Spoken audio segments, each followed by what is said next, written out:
여러분, 만약 평생을 바쳐 키운 하나밖에 없는 아들에게 이런 말을 듣는다면 당신은 어떤 기분이 들겠습니까? 엄마, 이제 이 집은 제 앞으로 넘어갔어요. 어서 정리해 주세요. 피 한 방울, 땀 한 방울로 지켜낸 집. 내 청춘과 희생의 모든 기록이 담긴 공간. 그 집에서 쫓겨나라는 명령이 단 하나뿐인 아들의 입에서 흘러나왔습니다. 나는 한동안 숨조차 쉴 수 없었습니다. 내 손으로 키운 자식이, 내 가슴에서 나온 아이가 이제는 서류 한 장으로 나를 밀어내려 하고 있었습니다. 여러분은 부모와 자식 사이에 돈이 끼어들면 어떻게 된다고 생각하십니까? 사랑이 무너지고 남는 것은 숫자뿐일까요? 나는 그날 그 사실을 뼈저리게 알게 되었습니다. 그러나 아무도 몰랐습니다. 버림받은 줄 알았던 내가 사실은 이 도시 한복판 건물의 주인이었다는 사실을. 여러분 안녕하세요. 나는 박정옥입니다. 나는 20살의 사랑을 믿었습니다. 그리고 30 전에 과부가 되었습니다. 남편을 보내고도 나는 울 수 없었습니다. 아이가 울고 있었으니까요. 새벽 4시, 아직 어둠이 가시지 않은 시장 골목에서 채소를 진열했습니다. 손이 얼어 감각이 사라져도 아이 도시락에 채소 한 줌이라도 더 넣고 싶었습니다. 낮에는 식당에서 접시를 닦으며 손님들 떠난 자리에서 남은 국물을 훔쳐 먹기도 했습니다. 밤이면 아파트 청소를 나갔습니다. 한 층, 두 층, 끝없는 복도를 닦을 때마다 나는 속으로 다짐했습니다. 이 아이만큼은 굶기지 않겠다. 발 뒤꿈치는 갈라져 피가 배어 나왔고 손등은 세제에 벗겨졌습니다. 하지만 나는 멈추지 않았습니다. 아이가 감기에 걸려 병원에 누웠을 때 나는 옆방 화장실에서 몰래 울었습니다. 내가 더 건강해야 하는데, 이 아이만큼은 살려야 하는데.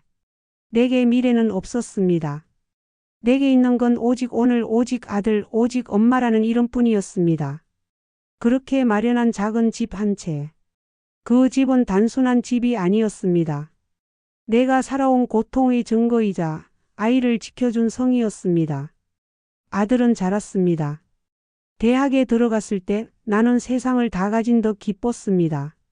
첫 등록금을 내려던 날, 통장의 숫자가 모자라 절망했지만 결국 식당 2군데를 더 뛰며 채웠습니다.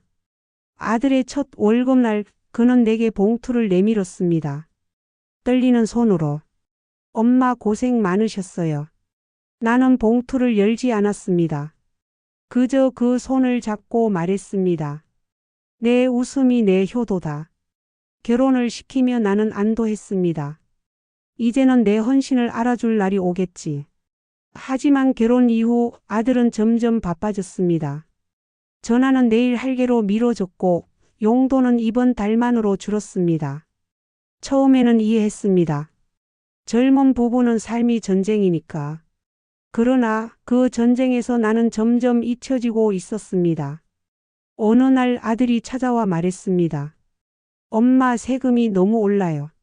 관리도 어렵고 엄마 혼자 사는 것도 위험하잖아요. 집을 제 명의로 돌리면 관리가 편해져요. 엄마를 위한 거예요. 나는 고개를 끄덕였습니다. 그래, 내 말대로 하자. 내 아들이니까. 설마 나를 버리진 않겠지. 나는 서류에 도장을 찍으며 속으로 다짐했습니다. 서류는 종이일 뿐이야. 마음은 변하지 않을 거야. 하지만 그 믿음은 착각이었습니다. 그날 저녁 아들은 서류철을 들고 집으로 들어왔습니다. 종이 냄새가 거실 공기를 채웠습니다.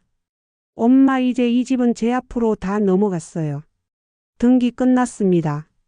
변호사랑도 다 얘기됐고 절차상 문제 없어요. 엄마도 이제 연세가 있으니까 정리하셔야죠. 나는 귀를 의심했습니다. 정리라니? 아들은 구체적으로 말을 이어갔습니다.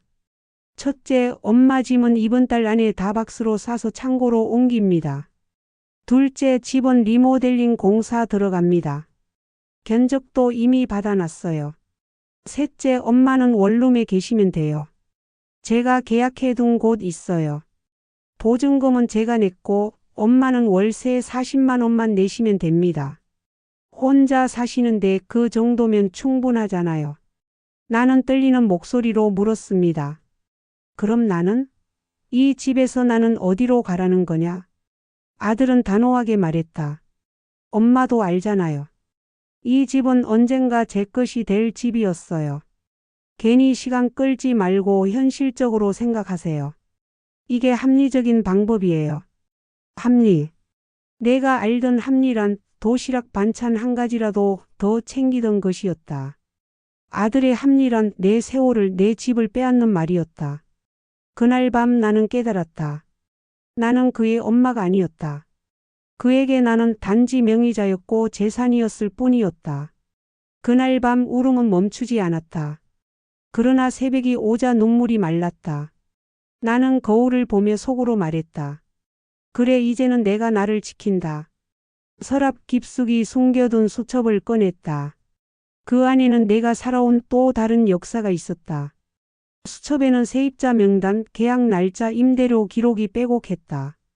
나는 수십 년간 조금씩 모아온 돈으로 이 도시 한복판에 5층 건물을 사두었던 것이다. 다음 날 나는 건물을 찾았다. 1층 카페 앞에는 줄이 길게 늘어서 있었고 3층 학원 아이들은 계단을 뛰어오르며 웃었다. 관리소장이 나를 보자 달려왔다. 사장님, 이번 달 임대료 다 입금됐습니다. 2층 미용실에서 리모델링 요청도 들어왔습니다. 순간 사람들의 시선이 한 곳으로 몰렸다. 저분이 이 건물 주인이래. 저렇게 조용히 살던 분이? 나는 미소 지었다. 어제까지는 버려진 노인.